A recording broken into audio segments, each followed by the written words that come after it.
up? Another episode of Ripple Effect Podcast. Today we have the one, the only, one of my favorite researchers, authors, filmmakers, writers, James Corbett of the Corbett Report.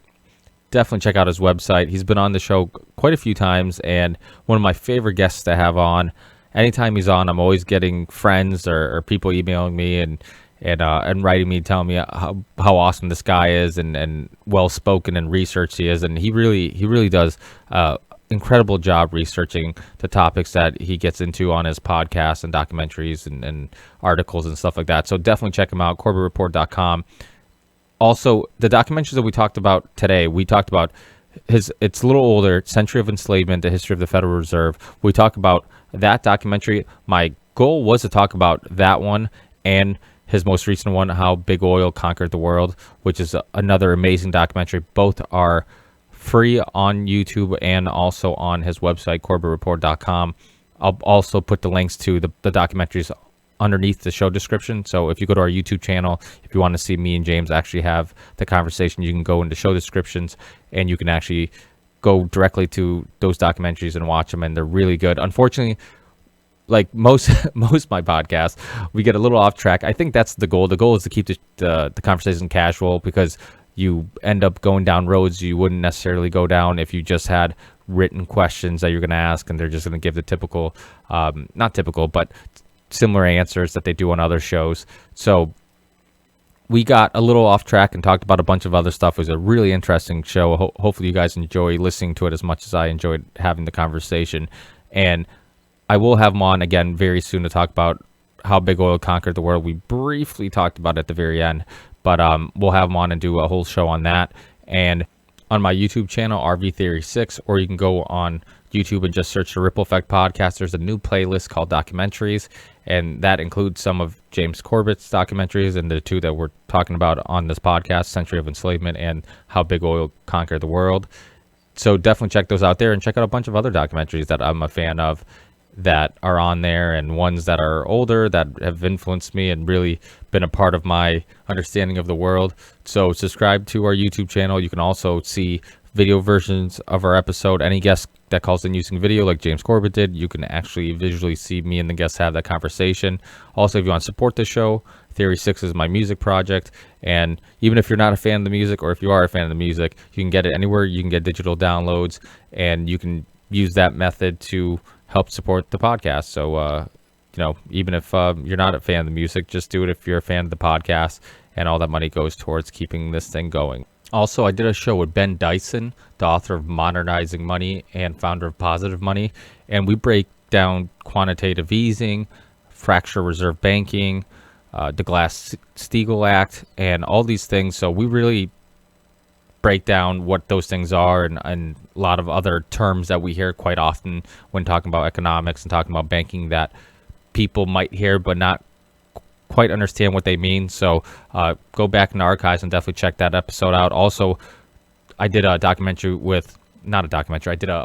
with John Brackett from the documentary Pump, which I believe is now on Netflix, or has been on Netflix for a while, so hopefully it's still on there. Definitely check it out. Also, another one about OPEC and our history of oil, or our addiction to oil, and a bunch of other things. So really interesting documentary. Also check that one out. Also, I have one on our playlist, our documentary playlist, called Gas Hole. It used to be on Netflix. I don't believe it is anymore, but it is on YouTube at the moment. So definitely check that one out. It's really interesting. Goes back into history and talks about some people who have modified the engine to get 100 miles per gallon or 200 miles per gallon, and some of the suppressed technology. So that's a really good one. Also, Empire Files with Abby Martin just did a short little documentary about our addiction to oil and who controls it and all that stuff. So that's really interesting. And to slow down real quick, a podcast that I'm a fan of, Chris Ryan's Tangentially Speaking, he did a couple shows where he read a little bit of poetry before the podcast, and I figured I'd take advantage of doing something similar, and I would read the lyrics to a song that I'll put at the end of this podcast called Eteria, which is a Theory 6 song. And like I told you guys before, if you want to support the show, definitely find it anywhere you can find digital downloads, iTunes, Amazon, and all that stuff. But this is kind of a heavier song, so I think the lyrics kind of get lost in the song, and people don't really pay attention to the lyrics as much as maybe I would like them to. So I figured I'd take a second to kind of read this for you. So this is the lyrics to one of my favorite songs I've ever written, called Etria. The familiar turns strange, apathy to pain. Self-reflection may kill me. Moral reasoning creates a unsettling debate. Doubt has invaded everything. Submit to reason. Let the mirror reflect. In this isolation, I begin the process. Intrude identity, my innocence lost. This can never be undone, unthought. Saved and enslaved by a prophet man-made, illustrating the world at my expense. Deaf and blind by a plagued mind, carving out the mold till the image makes sense. Submit to reason, let the mirror reflect. In this isolation, I begin the process. Intrude identity, my innocence lost. This can never be undone, unthought. You will remember my words. They will change the world. They will call me the second coming. They will call me the theory. I can't die and leave nothing behind. I can't die and leave nothing behind. Thank you, guys. That song was very personal. Hopefully you enjoyed at the end of this podcast. Also, check out some of my other songs. Some songs are heavy. Some songs are more techno, dubstep, trance influence. So check them all out, and I'll see you in the next one. Peace.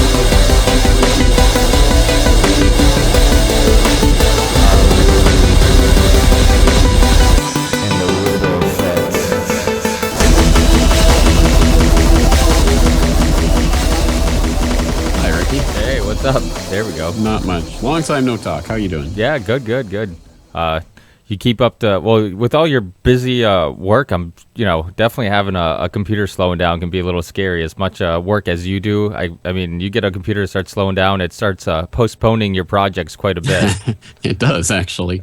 Yeah, I've had a couple of times now over the course of the website where I had a computer crash at one point, and just it's it's mayhem.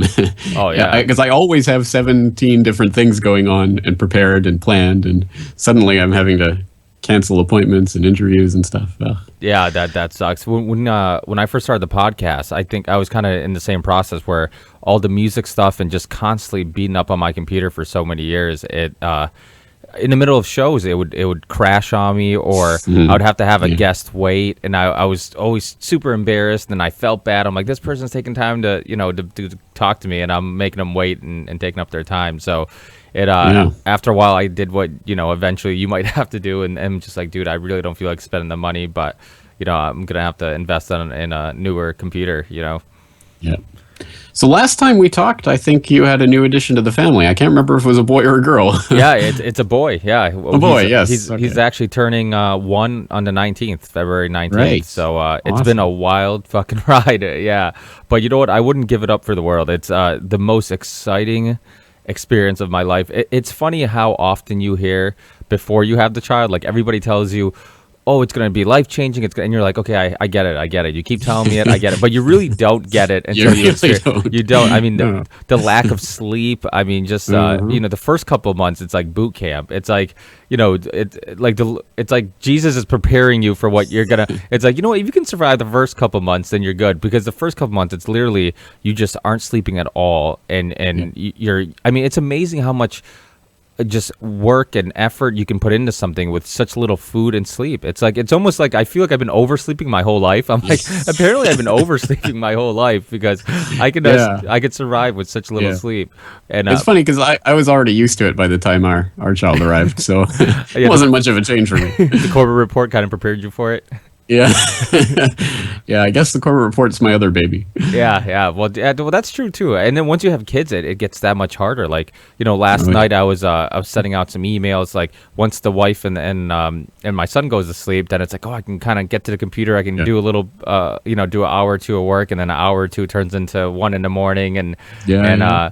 That's some. exactly what we're doing right now. My wife and my son are in the other room sleeping, and I'm here doing work as always. Yeah. It's definitely, it definitely pushes you. But you know what? It kind of, in a way, it's a way of telling myself or showing myself that I'm motivated and I really care about the project, because of the fact that even when I could take the easy route and just take a nap with them, or sleep with them, but instead you go out down there and you do your work and you put in your hours. So I think it's it shows a little bit of passion for your work. Also, I think once, I don't know how you felt, but obviously, I'm sure you're very passionate about these topics beforehand, but me, after I had my son, I feel like I had a little bit more motivation. Did you feel that?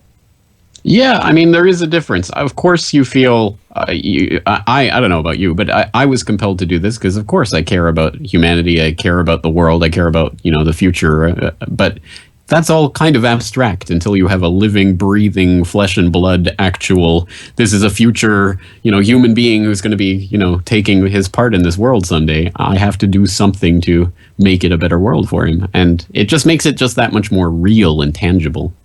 Yeah, absolutely. And I think the other thing you realize is how, because a lot of the things you talk about on your website and in your work is just how a lot of these things is social engineering and little by little brainwashing. And when you have a child and you realize how they're literally born with a clean slate, they have no understanding of how the world works, they have no understanding on what they should like or dislike, and really they're getting all that from their input is from their surroundings and what we tell them and what they see and what they hear.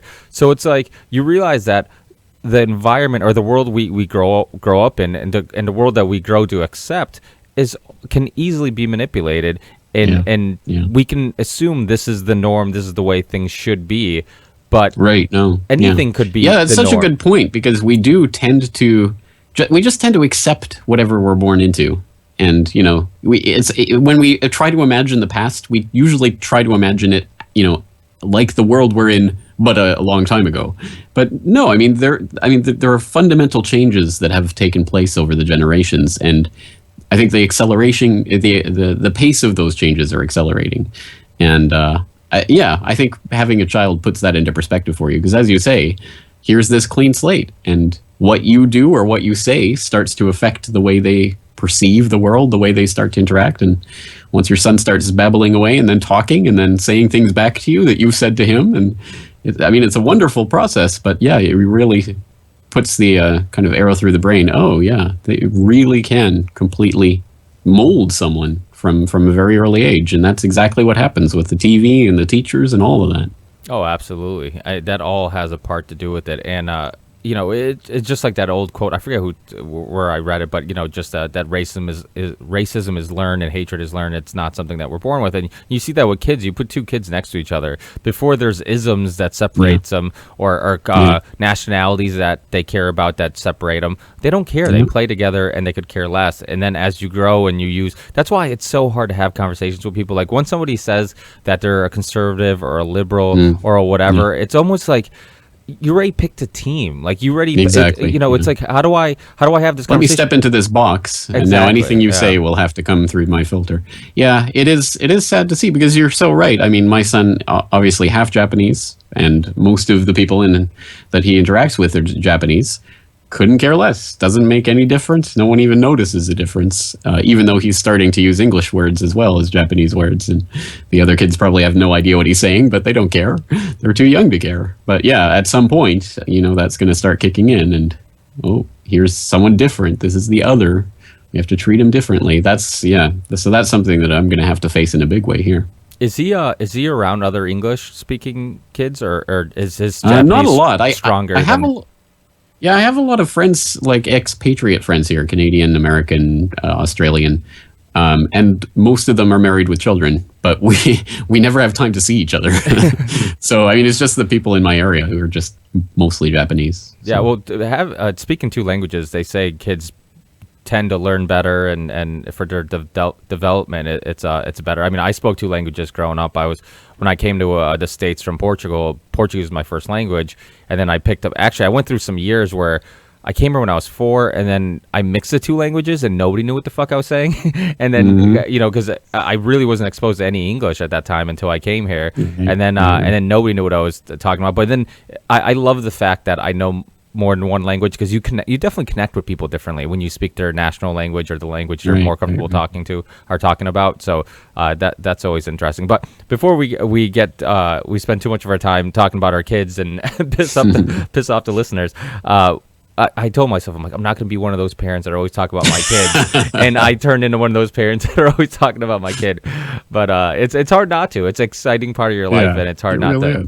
And but I want to talk about a documentary two documentaries that you've done. Obviously, you've done tons of great work and tons of things we could talk about today. But one that I didn't get a chance to talk to you about, Century of Enslavement, the history of the Federal Reserve. And I also want to talk a little bit about your most recent one, how Big Oil conquered the world. And Century of Enslavement, I think there's a line in the beginning of that documentary that I found really compelling to repeat on this podcast. And you start off by saying, we spend our lives working for it, worrying about it, saving it, spending it, pinching it. It defines our social status. It compromises our morals. But what is it?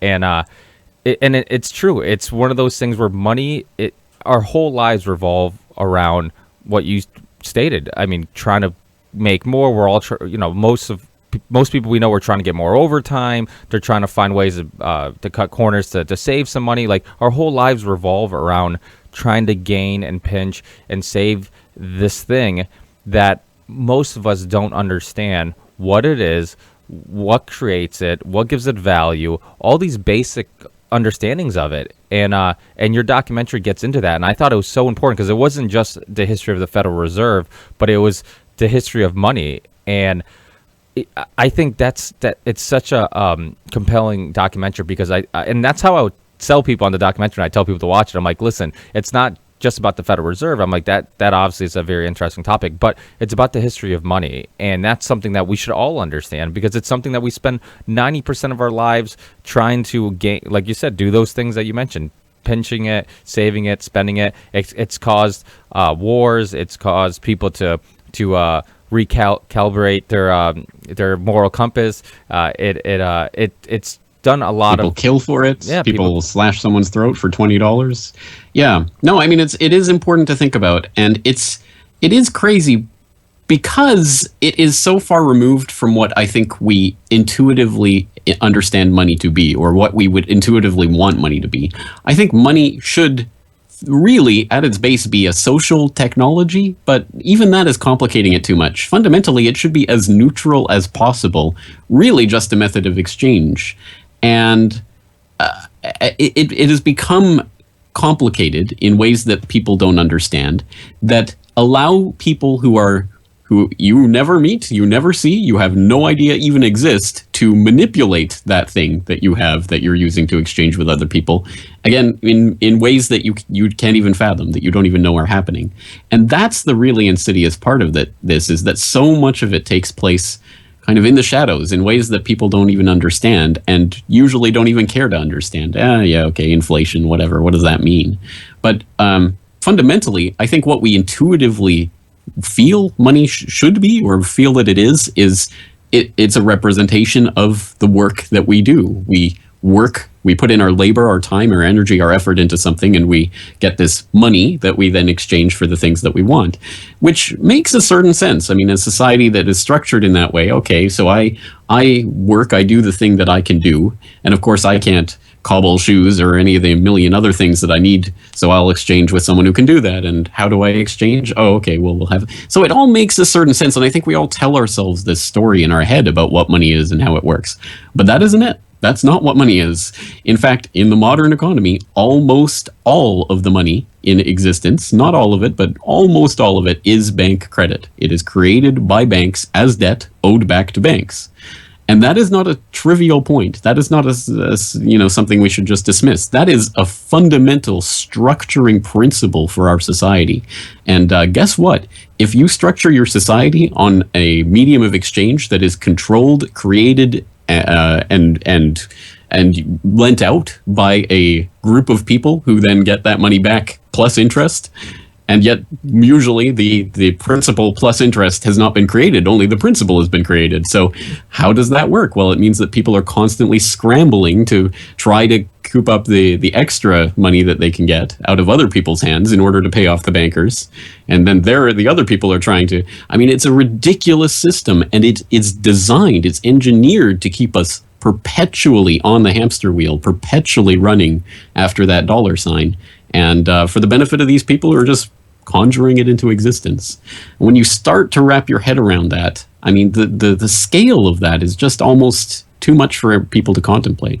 Yeah, I think that's the thing, staying on the wheel. And I think this goes to the issue of debt, because I think debt is something that we don't understand the strength of it. I mean, everything from how bankers control countries, because they buy the vulture loans and stuff like that, and then also how they control people, because at a young age, there's a guy, author, Chris Ryan, who has a podcast that's pretty interesting, and he travels all around the world and this and that, and people are always emailing like, oh, how do you do this? How can I do that? Because I'm sick of being in the same job and he's like, you can't be in debt. You can't, and it's so true, because once you become a slave to that corporate monster you work for once you are in debt. Because once you go to college and you owe money, or you want to own that house or own that brand new car because last year's car doesn't have the new power feature that the new one has, so you have to replace with the newest best thing, and all it does, it restricts you from having any flexibility in your life, any ability to move or do whatever, because now you have all this debt that you consistently have to have that income coming in to pay. And right. But I mean, the idea of debt itself, I think, is not the central evil here, because the idea that, yes, it's going to take me 30 years to save up enough capital to buy a house or whatever. I will do this, but I can't do it right now, so I'll get this money. I mean, that's not a fundamentally evil idea. It's just that the way that it's been structured, I think, has made it into the monstrosity that it is. And again, fundamentally, I think money is a social tool, a social technology. And what that means is that way back in the day, you can imagine small communities interacting where it wasn't people trading seashells or whatever, that kind of story that we tell ourselves. It was people who knew each other, who interacted with each other at the marketplace on an everyday basis, who said, I don't have, sorry, I can't pay you today. I'll pay you back next week, kind of thing. In whatever way that is, I'll give you some of my grain when I get the harvest in, or whatever. I mean, that form of debt, where people are owed to each other in communities that they understand and trust, I think there's nothing fundamentally wrong with that. But when you bring the banksters into the equation and they start making it, I mean, not only the central part of our civilization, but that they themselves control that, and they control the issuance of it, and they collect all the interest on it, it really is a nightmarish system that's been created. And one of the ways that we can think about that is that since the banks really have almost all of the power to create money, that means that they can direct society in the ways that they want simply by choosing to create the money for this loan, not create the money for that loan.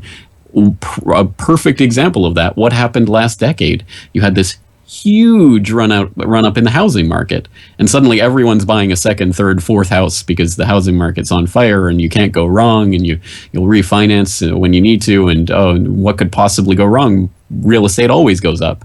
The bubble bursts, and people end up homeless, and the world financial system almost comes to a collapse. Why is that? It's because the banks were out there loaning people who should not have, who had no way of being able to pay for this, things that they could not pay, that they knew was going to explode, and then they went and bet against those bets behind the scenes.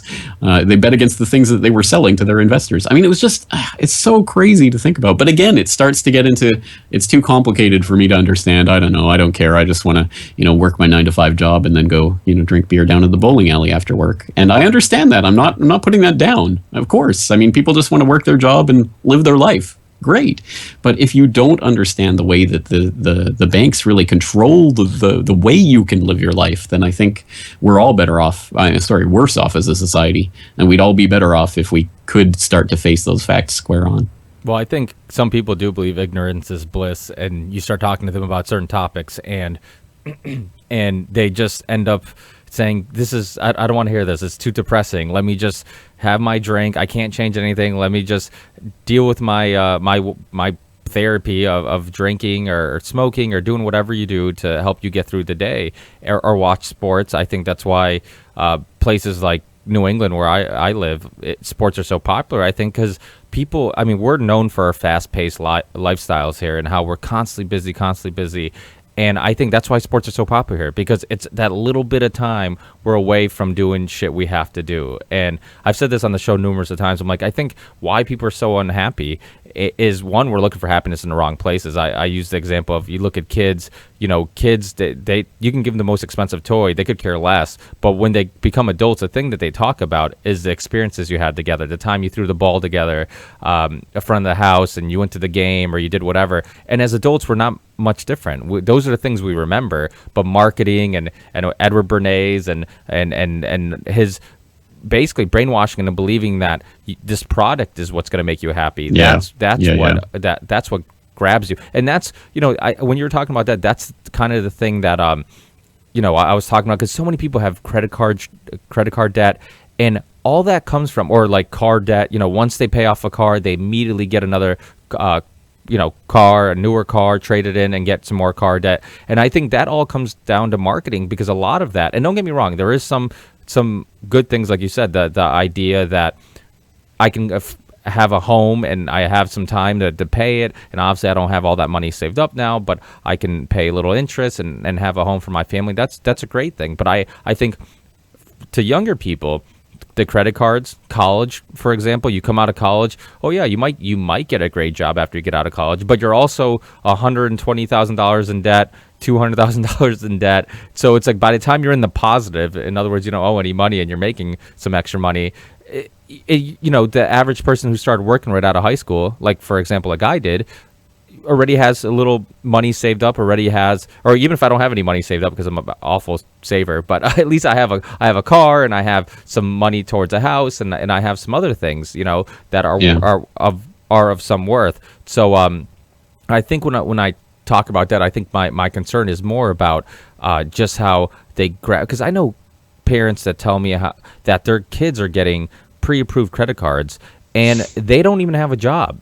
And it's like, you think somebody's going to be responsible when they're in college, broke, have no money, and you give them a credit card with a couple grand on it? Of course not. That's the whole point. Yeah. Well, why do the crack dealers hang out at the high school? They hook them young, and then they're yours for life, right? It's the same principle, and it's again, that is the horrific side of it. That is the horrific way to imagine structuring a society.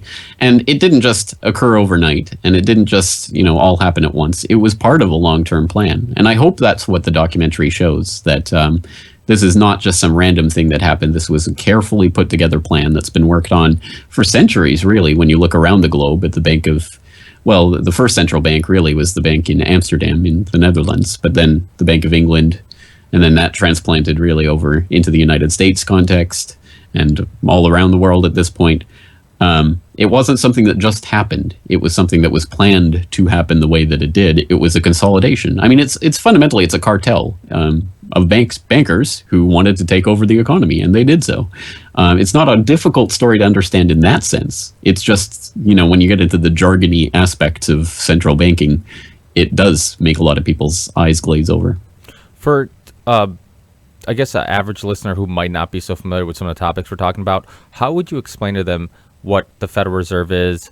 Is it private? Is it not? Because a lot of people like yourself and I who are more familiar with it, but some people hear Federal Reserve and they assume it's federal. It's or like the Bank of England was also, the Bank of England. It was owned by the country and the state. So how would you explain the Federal Reserve? What is it? what's the purpose, or at least what do they state their purpose is, and what actually do they do? All right. I think to understand that, we'll have to back up a little bit into the late 19th, early 20th century. There was a series of financial panics in the United States in the late 19th, early 20th century. And these banking panics really decimated people, decimated industries. It made it difficult for farmers who had to rely on credit for a large part of the year until the harvests came in and that sort of thing. So they were very much beholden to the banks. And everyone at the time knew this. Everyone knew that Wall Street basically controlled their livelihoods and controlled their futures. And yet every few years or every several years, there were these banking panics that basically threw the entire economy into jeopardy and caused great widespread depression. And it was a horrific time in a lot of ways. And so people, basically, there was a huge movement that was growing in the late 19th, early 20th century to form a central bank to stop these panics. That was the idea. What you need is a central bank, the lender of last resort, that when the banks are in trouble, they can turn to stabilize the system and stop everything from collapsing. And that's the way people thought of it. And they thought that the central bank could act as a bulwark against Wall Street. So Wall Street couldn't go in and shear the sheep every now and then. They couldn't call in all their loans and cause, mayhem and profit off of it, because there'd be the central bank there kind of regulating it and keeping it all under control. That was the idea. So you had this large movement, the populist party and all of this, that were advocating for the creation of a central bank to rein in the banksters. So, perhaps unsurprisingly to people who follow these types of things, maybe surprisingly to others, the banksters decided they would get in front of that movement and they would control it, they would steer it. So in 1907, you had this particular financial panic on Wall Street. It started with the Knickerbocker Financial Trust Company, I think, who was one of the big Wall Street banks at the time, and a big competitor with JP Morgan. And the story goes, there's no hard documents proving this, but there is anecdotal evidence about Morgan and his actions on that day. Anyway, the story goes that he started the rumors that started the panic, that the Knickerbocker Trust was in trouble. And it started the bank runs and the bank panic, and Wall Street was going crazy, and the entire American financial system almost collapsed. It was like a 2007, 2008 Lehman Brothers kind of moment. And so basically Morgan paraded himself as the savior, locked a bunch of bankers in a room overnight, famously saying, "You're not getting out of here until you all agree to, pay up and stabilize the system." And so JP Morgan was painted as the big hero of that. And so at that point, then it became overwhelming that people just were completely fed up. They said, that's it, we need a central bank. So it became this central issue of, how do we do this? How do we control this? And there was even a congressional investigation into it about the money trust. That's what these bankers were called, the money trust. And that investigation found that there were essentially three banks on Wall Street that controlled the entire economy. The Citibank of New York, National City Bank, and JP Morgan controlled the American economy. Essentially, that's what the congressional investigation found. So people were outraged. They hated the bankers, and they knew that the bankers were the problem. So basically, J.P. Morgan's buddies and people on his payroll and people in his orbit got together on Jekyll Island in 1910 to hatch a plan, basically, to start a central bank that would be under their control. And this plan was ultimately unveiled by Senator Nelson Aldrich, who just happened to be the father-in-law of John D. Rockefeller Jr. And but Senator Aldrich, everyone knew he was in the back pocket of the bankers. Everyone knew that at the time. So that plan didn't get very far in Congress.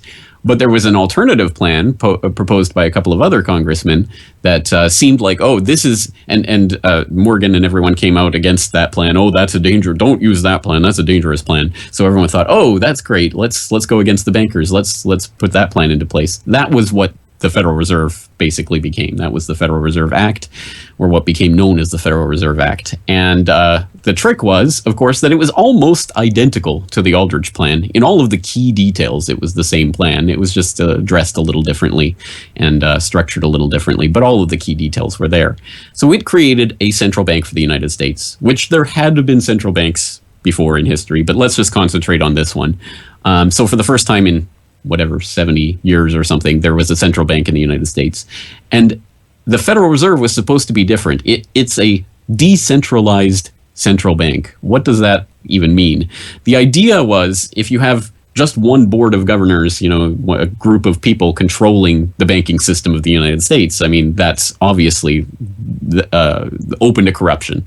I mean, today it would be called conspiracy theory. What, you mean 12 bankers hand-selected by Wall Street and rubber-stamped by the president could possibly, be corrupt? No. But of course, back in the time, the people hated the bankers, and so they were, very wary of this type of thing. So they said, okay, we're going to create this system. It's a Federal Reserve system.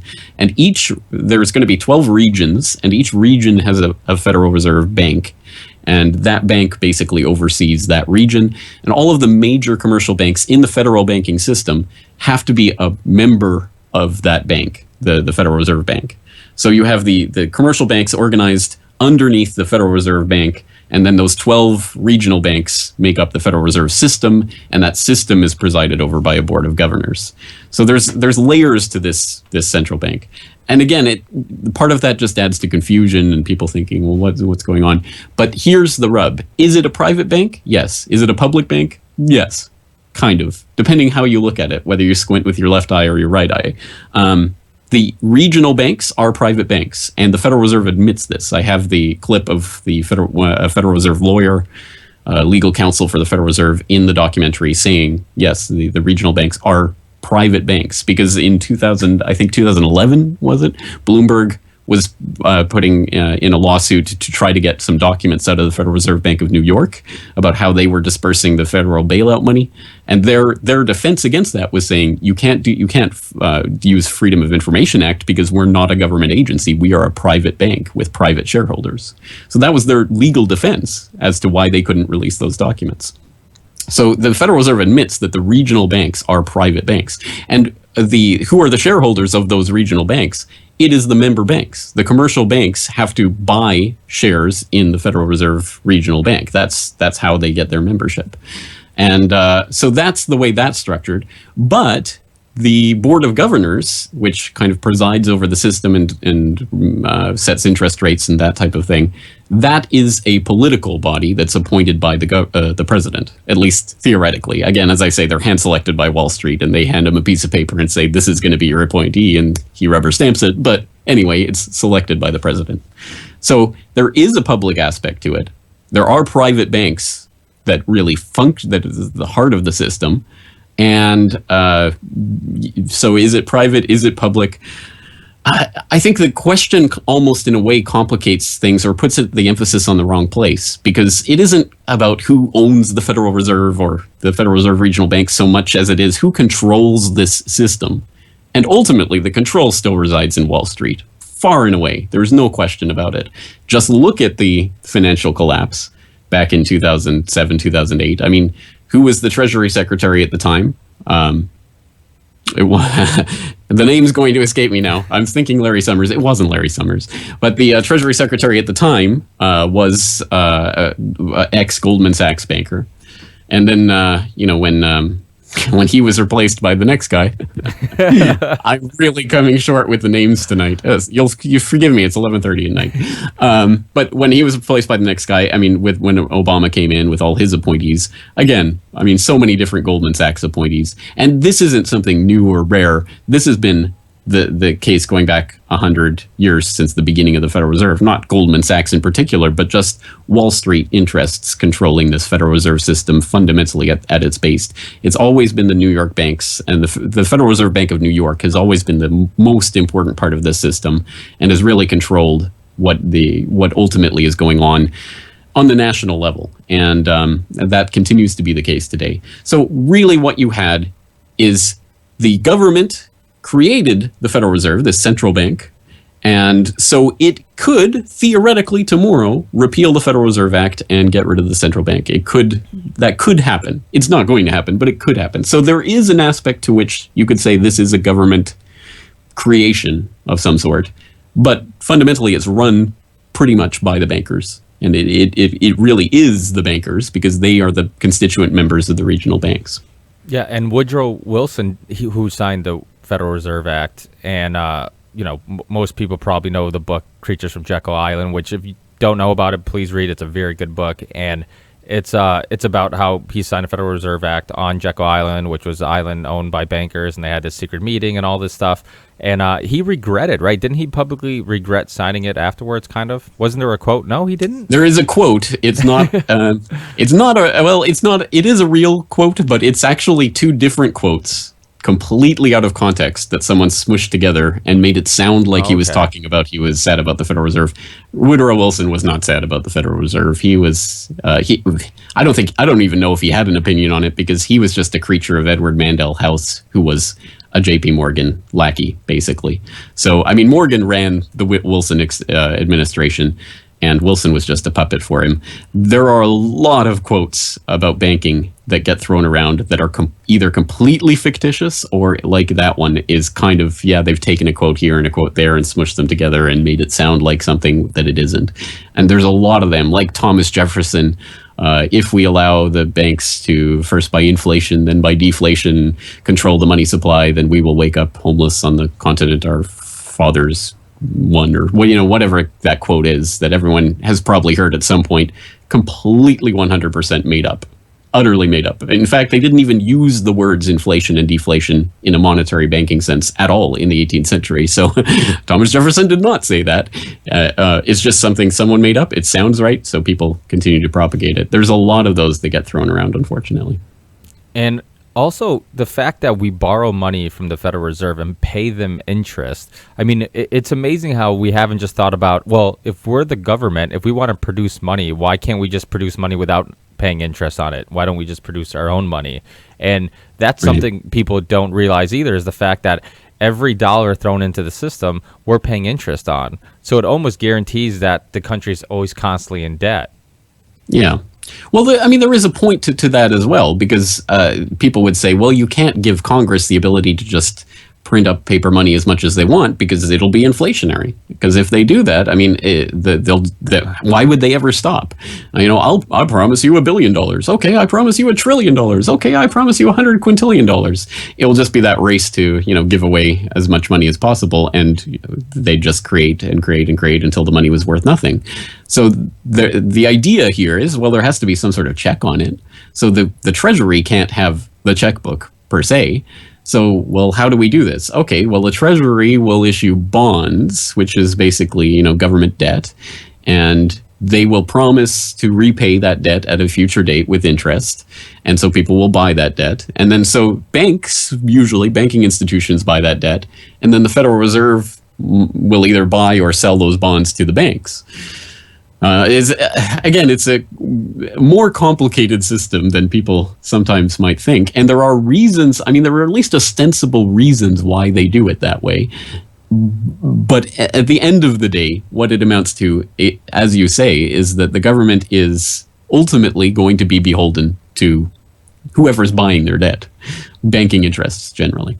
Oh, absolutely. And also, one thing that you talked about briefly is how a lot of these, like the Great Depression and a lot of these things, the bankers had a hand in it. And it was basically banker created, wasn't it? The way that they basically... And before we get too off track, is one thing I do want to talk about before we focus on the Federal Reserve too much. One thing that you first said is how the banks create money. And Zeitgeist Addendum was like the first documentary that really visually put it out there, where it was easy for me to digest the idea of how banks make money and the lack of reserves they actually have to have when they're loaning out money, and they're basically putting money into the system. I had Ben Dyson, who was a part of the Positive Money UK, and I forget what the fuck his book was. He had a book that he wrote, but it was all about how the banks made money, and we did a whole podcast on it. And it's amazing. For just to break it down really simplified, I guess, for the person listening, how do banks actually create money and create money into the system? Because most people don't know, if you paid off all the debt in the world, you wouldn't have enough currency in circulation to actually pay off the debt, right? Right, because it comes with interest. Well, let's try to quantify this. Something upwards of 90% of the money supply is bank credit. There is actually money that is minted by the U.S. Mint, coins, and some primarily coins are minted by the Mint and are actually money in that sense. They're not bank credit. Federal Reserve notes are different instruments altogether. Those are notes that are supplied by the Federal Reserve that are issued by the banks against the credit in their system. So how is money created? Well, I mean, it's not really a complicated process. You go into a bank for a loan for a car or whatever, your house mortgage. You sign a piece of paper saying, yes, I pledge to give you, X amount of pounds of flesh over the next 30 years to pay this back. And they say, okay, and boop, they pop a number into your account. Basically, it's a dual accounting ledger, and what becomes a credit for you becomes a debit for the bank. Other way around, however that works. They just make a double accounting entry, and I mean it's slightly more technically complicated than that, but ultimately that's what it amounts to. They simply create the money when it is loaned into existence, and there are, I mean, in some ways the reserve requirements are misleading in and of themselves. Essentially, the bank can create as much money once they have their foot in the door, that wedge. They can create almost as much money as they ever want from it, and plus the money circulates around in the banking system. So the bank creates the money for your loan. You then transfer that money to whoever, the car manufacturer, the car dealer, or whoever, and then they deposit that in another bank, and then that becomes money that's deposited in as reserve in that bank that can then be lent out again. So, and plus, the multiplier factor. So it continues to grow and grow and grow. And Paul Grignon of Money as Debt, which is absolutely, I think, the most important documentary series. I don't know what to call them. They're cartoons, but they're very interesting and get extremely complex in part 2 and part 3. But anyway, Paul Grignon has a great little thing up, just a couple of minute video called Economists in a Pile of Nuts up on YouTube that he released in the last few weeks that puts this into good perspective, showing the difference between M1 and M2 money supply. M1 is just checking account money and actual physical money in circulation, the actual money that's circulating through the economy. M2 is a broader measure of money supply, including all of the things that are in savings accounts and that kind of thing. And his point is that M2 is 4 times, generally speaking, M1. What that really means is that for every actual dollar that's circulating through the economy, it is owed back to banks 4 times over. So we all have this tiny little pool of money that's actually circulating around in the economy, and we're all trying to reach into that pool to make our payments to, whatever banking interests we're beholden to. And, who wins from that system? It is the banks. Clearly, it is the banks. And how does that system function? It can only function by continually growing the debt bubble. As soon as the debt bubble contracts, money starts to disappear from the economy. And yes, ultimately, if you eliminate, that's the point of money as debt. That meaning is, if you eliminate debt, you eliminate money. There would be nothing left circulating in the system, except for a few coins minted by the U.S. Mint, I guess. That's the real secret of this. It has to continually grow. There has to be continually new credit being created.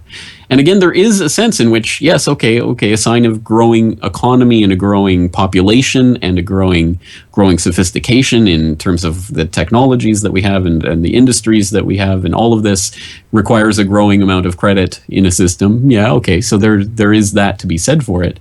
But ultimately, to create a society that constantly has to expand its need for credit, it's going to run into a brick wall in a very nasty way from time to time. And that's the Depression. That's the 2008 collapse that hasn't quite, filtered its way through the system yet. We've had another huge expansion of the bubble over the last 8 years in order to try to stave off the blowing of the bubble.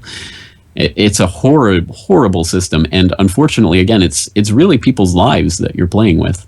I just saw The Big Short for my Film Literature in the New World Order podcast series, and there was a quote in there from one of the characters. I'm not sure if it's true, but it sounds like it might be true. So let's go with it. He said something like, for every 1% added to the unemployment rate in the U.S., that means 40,000 people are going to die, something like that. Which, I have no idea if those numbers are accurate or even in the ballpark, but something along those lines seems about right. I mean, this isn't about money. It's not about paper. It's not about that kind of thing. It's about people's lives. I mean, fundamentally, you're playing with people's lives and livelihoods. And, when you start toying with that, it's the power to control society. It's also the power to destroy people's real productivity and people's real potential. If you release the real potential of money from the banking system that's been created, you really release the real potential of humanity. What humanity can do, I think, is so much further, so much beyond what we've done, because we've been hampered by basically the debt parasites that are sucking the blood out of the economy and out of humanity. Oh, absolutely.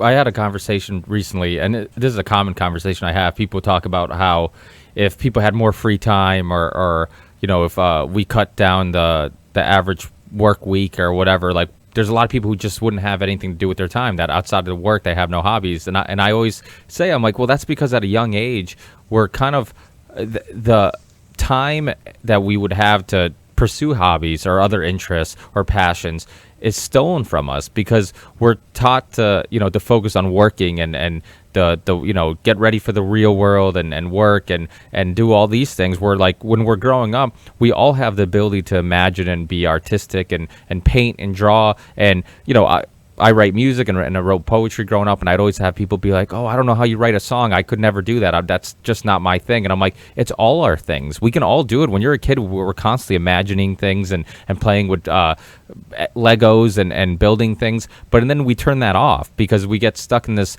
cycle of just working and then consuming and buying things and then creating debt and then paying it off, and then all just constantly in this cycle, and we turn that off. And I think that if we, like you said, I think we're capable of so much more than what a lot of us are doing. And I think that there's a lot of people who, you hear these stories. I had the amazing Jonathan on, the comedian, a while ago, and he talked about how his dad worked in I believe he worked in Detroit and hated his job. He was building, I don't know, he was building cars or car parts or whatever, and every day complaining about his job, complain.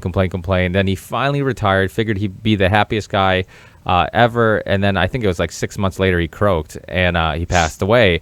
And that happens a lot, because I think that work consumes so much of our lives that once it's gone, we forget that we kind of were stolen the ability to have some other purpose in life besides working, because it's taken up so much of our time. Exactly. So I think that's a really important thing. Just we need to understand how much more people are capable of. And when I talk to people like yourself and other people who have broken through and been able to do the things they love and are passionate about for a living, I think that's inspiring. And I think that people listening to this show should pursue those things. I think it's too easy to get caught up in life and feel like, hey, I don't have the time, I don't have the money, I don't have the effort. And I think the beautiful thing about technology and the internet is that you don't really need a whole lot of money anymore. And if you have the passion for it, then you can all make a difference. I mean, that's such an important point, because in some ways I'm being deconditioned, because as you say, everyone's conditioned their whole life to just it's what you do. You just sign your soul away to a corporation for 50 years and trudge away, and then you retire and die. And I'm at the point now where I've been doing the website now full time, I think 5 years. This is going into the 5th year. That I am getting to the point where I look at people around me in day-to-day life who are doing jobs that you clearly they have no passion for, they have no interest in. They're just doing it to physically exist in a space for 8 hours a day so that they can get a paycheck and live for the weekend kind of thing. Exactly. And so now I'm at the point where I look around at this and I'm thinking, why don't they start a website? Why don't they do something that they want to do? I'm getting to the point where that seems weird to me, what they're doing, rather than just, what I'm doing being weird. And it's not just, I mean, obviously it's because I am able to do what I love and what I'm passionate about. But I think it's also because, as you say, there is a real change in what is possible taking place right now that's being enabled by technologies like the internet. And I've talked about this before on my podcast as the peer-to-peer economy. We're at a point where I really do think we're at an inflection point where we're going from the mass industrial economy, where for technical reasons, people congregated in cities so that they could work in factories, so that they could mass produce items that they could then ship around the world. And that made the most economic sense in a way, given the technologies that existed and the types of industries that people, worked in. But I really see an inflection point where we're going back in sort of a neo-artisanal way to, the old style of the home cottage industry era, where, of course, before the mass industrial produced products, people in their own, town or village or whatever would have, they'd do little crafts or whatever on the side, and they'd sell them to each other. That was a huge part of the economy way back in the day, and it was generally something people enjoyed, that they could do. And I think that we, in some ways, have an opportunity, at least, to go back to that through all sorts of things that are happening. But one thing that I always talk about, 3D printing, is that, it's just an interesting technology. The idea that you can now start to design various products, and then those designs can be, sent around the world instantaneously through the power of the internet, and someone on the other side of the planet can go and print your design out, your physical object for your design. And once that technology advances, where's the limit? We'll be designing clothes, and instead of, why would you go shop at a store that, they make these clothes in third world countries in sweatshop slave labor conditions, and then they ship them over to your, to the US, and they get distributed out to all these different stores, and then you go and you happen to be walking by and, oh, I like that shirt, I'll buy it. What an insane way of organizing the world.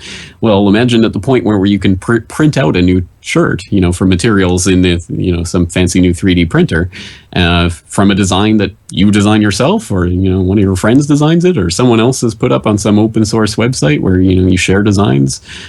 How different will our lives be at that point? And at that point, yeah, people will probably start to discover things about themselves that they never even knew existed. Hey, I like designing t-shirts or whatever. I don't know. Whatever it is. It opens up so many more possibilities that just didn't exist before. And I am the living proof of this. I'm a podcaster.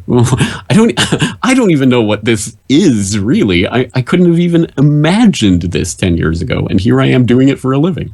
Yeah, absolutely. That is so true. And you meet somebody who does what they enjoy, and they are so much happier. They just seem, you meet people who do a job they hate. And that's the thing. I think that most of us, if you could some way quantify the hours that we spend of our whole lives, most of it would be doing shit we were obligated to do or had to do. And very little of our time goes to things that we want to do and passions that we have and pursuing those passions.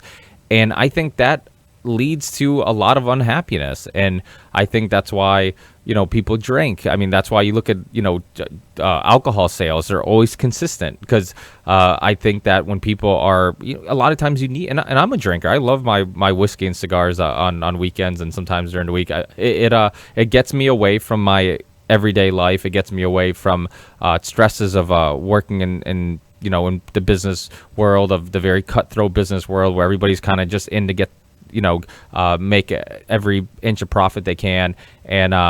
And to me, it's a system that I'm just obligated to be a part of, but I don't want to be a part of. I have to, because I have a family, and because at a young age, you're told that you have to save up for a house, and you have to have a car, and you have to have all these things. So you want these things, and then to have these things, you have to, do something, unfortunately, because nobody at a young age teaches you to pursue your passions. And maybe if you have a little less material things, but yet, so you make a little less money doing something you enjoy, in the long run, you'll be much happier. Success is measured by happiness, not by financial wealth. And it's and that's one thing I try to tell people all the time. It's like, I have a buddy who he's co-hosted a couple times on this show. My buddy Chris, he does alternative energy, works on alternative energy projects. They do some projects. He's an engineer. He's done some projects for NASA and stuff like that. Sounds like a really interesting job. All he wants to do is weld. He loves working on older cars, and he loves welding. He understands metal and how to shape it and how it reacts to heat, and he loves it. And he's been looking for a gig where he could do it. And his girlfriend's like, I hope they don't listen to this show, but his girlfriend's like, don't do that because you're going to make less money and blah, blah, blah. And I'm just like, Chris, if it makes you happier, I'm like, fucking do it. I'm like, do it. Do what makes you happy. I'm like, in the long run, I'm like, okay, so maybe you can't buy a new pair of sneakers this week. I'm like, so maybe you can't, but you'll be much happier. You'll be smiling. I'm like, if your friends, your family, people are going to notice it, and you're going to be in a better mood. You're going to have more energy, and probably extend your lifespan, because you're obviously depression and sadness and mentally how you feel affects you physically. So I mean, there's so many positive notions to it, but this idea of where can I have maximum wealth, where can I make my most money, and it gets to a point where it's just like, okay, I get, this job has overtime, that's great, but I think things are changing, like you said, because I talked to a lot of parents today, and they talk about their kids getting out of college, and the questions they're asking aren't the same questions that maybe our parents were asking, and that's, how much money do you make, or is there any overtime? They're asking, how much time do I have off, and that's huge. And I think a little bit has to do with the fact that the internet's changing everything, because you're growing up in a world where you can get the James Corbett, the Corbett Report podcasts and videos and documentaries for free. If you do get them for free, help the guy out, because he obviously has a family, and donate some money. I've been a subscriber for a while, and I probably should have been one even sooner. I'm so glad that I am, and people are so used to getting things for free. You can get information for free, you can get music for free, you can get whatever. I mean, even if you're not stealing music, if you're just listening to a video or listening to a song on YouTube, you can get it for free at that time. So I think that the power of the money, of the dollar bill, is being lost a little bit, where kids are growing up being like, oh, money, yeah, it's nice, but it's not like the biggest thing, because a lot of the shit I want I can get for free. And do you think that's the changing factor that's changing people's consciousness, and kind of we're going into this direction where it's just like people aren't so focused on money, and maybe they'll be more focused on doing things they enjoy, which might lead us down that right road? Right. Yeah, I'd like to think so. I think there's an element of that going on. I'm not sure how much of that is what's at play. I think really there's just an evolution that's happening right now. There's a change, at any rate, that's taking place in the way that industries that have hitherto functioned in a certain business model are now going to have to switch to a different model. And I mean, the music industry is one example, obviously, that has undergone some huge changes in the last couple of decades. For all the obvious reasons that people know about. But so the question is, well then, okay, so clearly we can't have the old system that we used to have, where someone would go record a record and sell it, and millions of people would buy it, and that would sustain these acts. That's not quite the way that's going to work. And so, okay, so touring, clearly people will still pay for an experience to be in that environment live, to see a band. That's clearly something that people want, so people will still pay for that. Or maybe there are ways to have experiences, more interactive experiences with a band. So you have bands selling, VIP performances or Q&As or that kind of thing, that kind of access to the band. So there's just different ways that people can think about what does it mean? What are people paying for? Clearly, they're not just paying for the music itself. They're paying for something more than that. More intimate. Yeah, something more intimate, some access to the band or whatever it is. And that starts to bring it back to the community level, which is why I think it's getting harder and harder for anyone to break to that superstar level of, everyone in, the country or the world knows this, superstar. That's becoming less of a phenomenon, I find, at any rate. I think people are going to start more and more splitting off.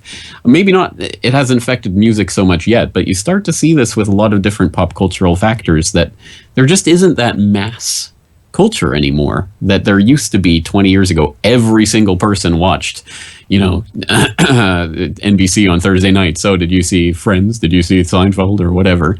Everyone had seen it. Everyone could talk about it. I don't know if there are as many of those cultural touchstones anymore. Hey, I'm in Japan. It's a whole different kettle of fish over here. But is it because we just have so many more options today? Well, that's it. I mean, it's splintering, it's fracturing, and it's coming back to, I think, communities. I think you will start to have more closely knit communities of people with interests with more closely aligned interests. I mean, it's not going to be, I think, so much about mass major, events that will gather, millions of people. It's going to be more about communities. And then that question is a sort of, well, okay, how do we make a business model, or at least a living, out of being part of that community, rather than trying to make some product that will be sold and purchased by millions of people around the world. It's just a different mindset. And I think that's a better thing in the long run for all sorts of reasons. I mean, artistic quality, if nothing else, right? Because if you're trying to mass manufacture something that will be bought by as many people as possible, you're just going to get the next, whatever Marvel action movie or whatever. I'm sure there are people who like that kind of stuff. I detest it. I can't stomach it. I just don't like that kind of stuff. I'm more interested in, whatever art house kind of stuff, but that's me. And I understand not everyone's like that, but everyone can branch out into their own communities, I think, and start exploring that more in ways that wouldn't have been even technologically feasible 20 or 30 years ago. Now you have filmmakers that don't have to spend tens of thousands of dollars on film itself, physical film processing and all of that was a huge expense back in the day. Now everyone's got digital. I mean, you could become a filmmaker tomorrow. You probably wouldn't be a good one unless you had some artistic ability, but you could try, and you'd be on a similar playing field to some of the biggest names out there.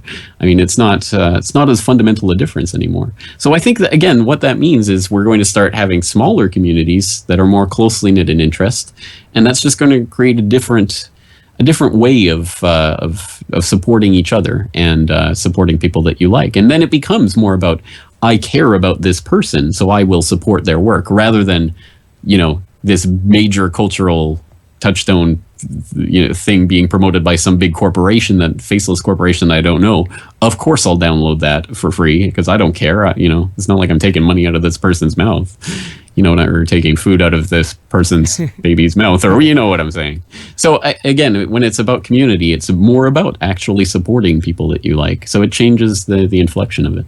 Yeah, I think community is so important. That's something that you talk about a lot, and I think that it's super important because I grew up in a part of Ludlow, Mass, where there's a lot of Portuguese and Polish people, and we have community here. Like, I know my neighbors. Like, I love where I live now because the houses are somewhat close. My neighbors are always asking me if I want some tomatoes, and if I, and it's like, and I love that. Like, my parents give me their eggs from the chickens in the backyard. I mean, they still think they're in Portugal, but they, but it's nice because one, I mean, the animals are being fed what it should be fed, and living a much more natural life. But also, there is a sense for, it's not that we need each other, but we all help each other out. So I remember Douglas Ruskoff. He didn't say it on my podcast, but I'm pretty sure he didn't say it on my podcast. But I remember him saying on an interview that suburbs were designed to get people to be more independent. And I remember when he didn't expand on that, but then I remember thinking about it, and I'm like, I wonder if James Corbett knows more about that. And is that true? Have you heard about that? Is there some truth to that? Yeah, I mean, there's been some work done on the concept of how suburbs were, as a phenomenon, were created, really, how people got broken up out of their urban neighborhoods that traditionally were culturally or ethnically homogenous. You had the Italian, community, or the Irish community, or whatever, in different cities, and they got broken up and they all fled out to the suburbs, and now they are all kind of homogeneous, or heterogeneous, I should say. They're all, a mixture, but you don't know anyone. I mean, that is a phenomenon that took place. And I think it isn't difficult to see, how that would be beneficial to certain social engineers who want to get people atomized as much as possible so they don't know their neighbors, so they're not in communities, so they can be more easily controlled, and B, how that could be accomplished. And I think there's easy ways of accomplishing that. And, just look at the dilapidation of urban centers until recent years, interestingly enough. But, no one wanted to live in the city, so they all fled out to the suburbs, and the further you could go was more of the sign of your social status. So if anything, it was a social stratification rather than a cultural or ethnic stratification, which is what we had before, which led to more. Before, it was more about community, and then it became more about, what was the shared community of the suburbs? The shopping mall? I mean, the standard, activities revolved around commerce, and that's all people became, was these commercial commerce robots, basically, to go out and consume things. I mean, it's a wonderful way of organizing society if you're a social engineer with business interests. It's not so good if you're interested in actual, human interaction. And in some ways, maybe those barriers are coming down because more people are returning to urban neighborhoods, living in city centers. That inward flight has taken place in recent years in a lot of major cities. So maybe that's reversing to a certain extent, but my cynical mind is always looking for, well, okay, so is that a social engineering phenomenon? And if so, who does that benefit? So, well, you're right. Even I think the jury's still out on that. Yeah, even a positive idea, people will find a way to capitalize on it. I mean, you look at organic foods. I mean, organic foods have gotten really popular, so now you see organic foods on everything. Yeah, and, exactly. It's always about co-optation, exactly like the Federal Reserve. They knew there was a popular movement that wanted a central bank to control the bankers. So the bankers said, okay, let's create a central bank. Oh, and we'll control it. Brilliant. It's brilliant. It's using the momentum that's already there. And then they can even whip it up even further. Out in public, they can, do these dastardly things. So people get even angrier. No, we need a central bank. We need a central bank. And of course, they're behind the scenes making sure that the central bank is theirs. And, it doesn't take that much genius to think of plans like that, but it does take a certain type of diabolical genius to capitalize on things like that, because you and I wouldn't think of that type of thing. How can we take this phenomenon, how can we get use that momentum to get people acting against their own interests? Steeple your fingers, excellent. We don't think that way because we're not structured that way. But because we don't think that way, we don't think that other people think that way. So we are very, we generally speaking, at the lower levels of the economic ladder, generally speaking, are controlled for our lack of imagination, because we can't imagine that people would do the things that these people have demonstrably done throughout history. And that's unfortunate. Hopefully people are waking up to that. And that's why I'm here. I'm assuming that's why you're here, is because, hey, look, guys, there's a lot of history of this going on in the past. Maybe we should think about these phenomena that are happening and think about what we're doing, And when a new trend comes along, like organic food, hey, that's great. But what does that really mean? Does that mean you just go to the organic food section of your local supermarket and continue shopping there and buying from the same big corporations that just stick a big organic label on them? Or does that mean that it's a different product in a different way? So it always comes back to, having to peel back that layer of the onion, which is difficult to do, and most people don't want to put in the effort. But if we don't do it, we're going to get caught in the same systems over and over. How did these things affect you as a parent? Because I know a lot of these topics became a huge deal, even a bigger deal, like what I was feeding my child, vaccines. My kid hasn't been, and this has been kind of controversial with a lot of family members and friends, but my kid hasn't been vaccinated at all. And he's going to be, like I said, a year on the 19th. He hasn't gotten sick at all. He's been the happiest, very coherent, energetic baby. And a lot of people will be like, oh my God, he's so energetic. He's so, and I'm like, yeah. I'm like, and guess what? He hasn't been vaccinated. And they're like, really? And I'm like, no. And then we have friends that, and I'm not saying that the vaccines got them sick, but we have friends that their kids are always sick. And they did get the, not mandatory, but the ones that they just suggested vaccines. And this is a very, touchy topic, because I think parents really, really want to do the right thing. Even the parents who vaccinate their kids, they do it. I have some friends that I've talked to about it within the past year. And I had, right before I had my son, I had John Rappaport on talking about the CDC whistleblower. I had Nancy Corbett on, who's she's big into homeopathic medicines and functional medicine.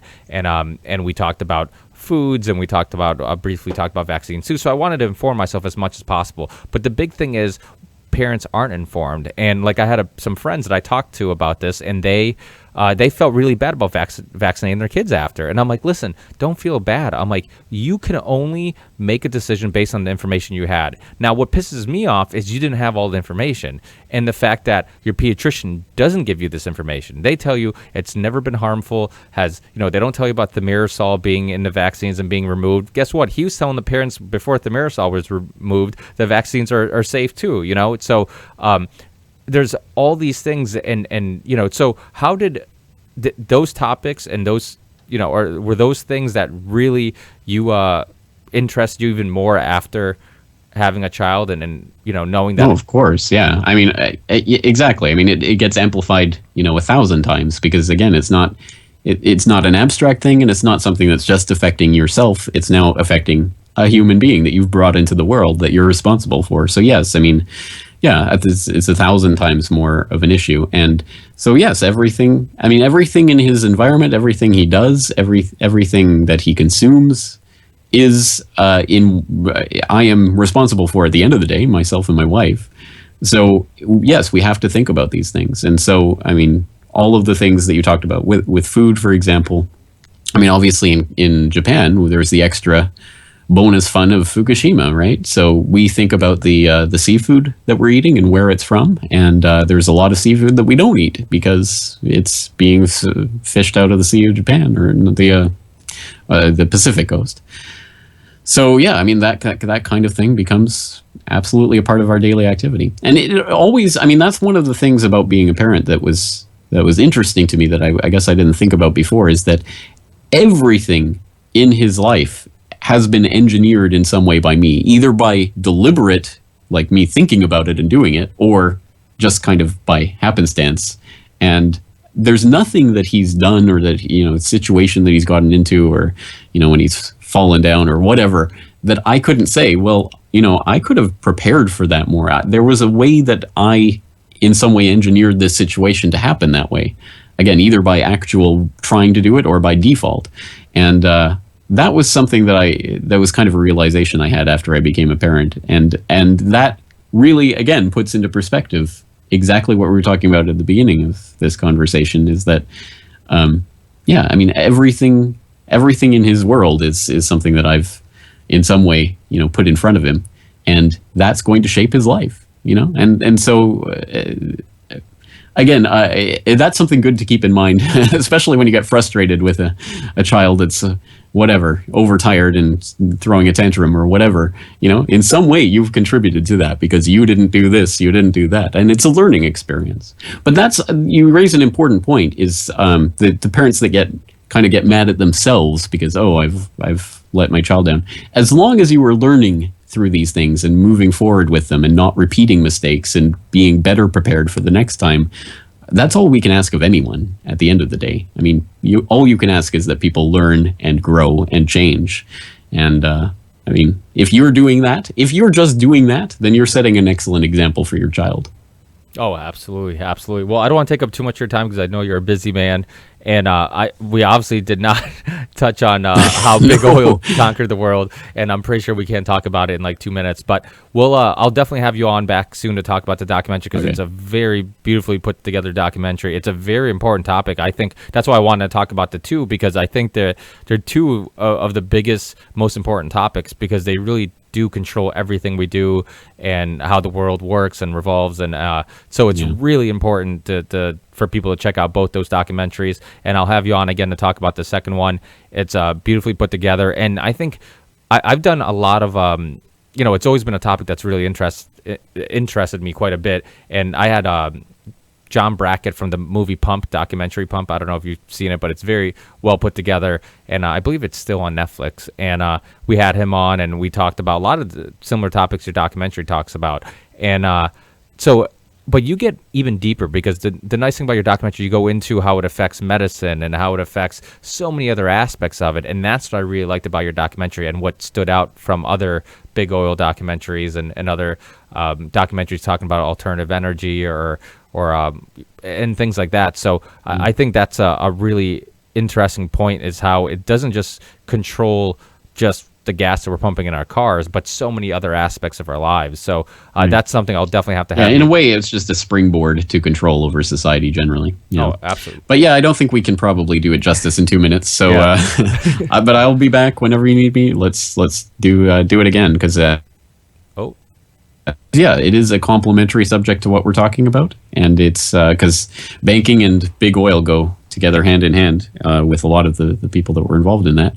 And and fortunately, it does control every aspect of our lives. And again, just like banking, you can either not know that fact or try to not know that fact and have it control you, or you can know that fact and try to take your life back into your own hands. Absolutely, absolutely. Well, thanks, James. As you know, I'm a huge fan, and keep up the great work, and we'll be in contact soon. I won't wait so long to have you on, and I'll have you on to talk about the documentary because, like I said, it just came out. I'll put it in the show notes, both documentaries. James puts in all this research and effort, and your Australian friend helps you out, which is nice because Yes. for a while I'm like, James really he could use a hand, just so he could have a little bit more free time, Yeah. But and let me put the plug in.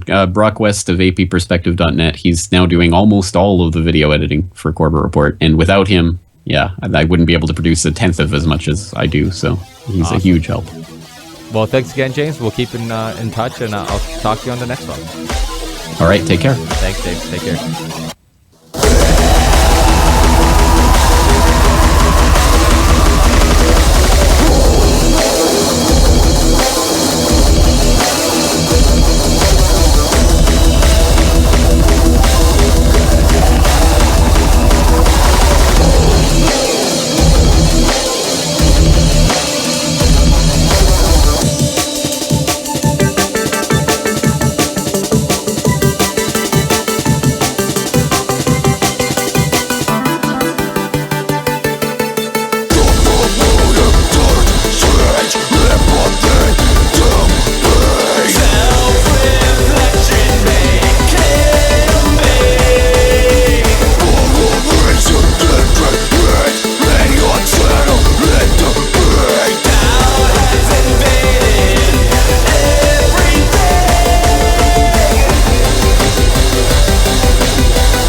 Second coming.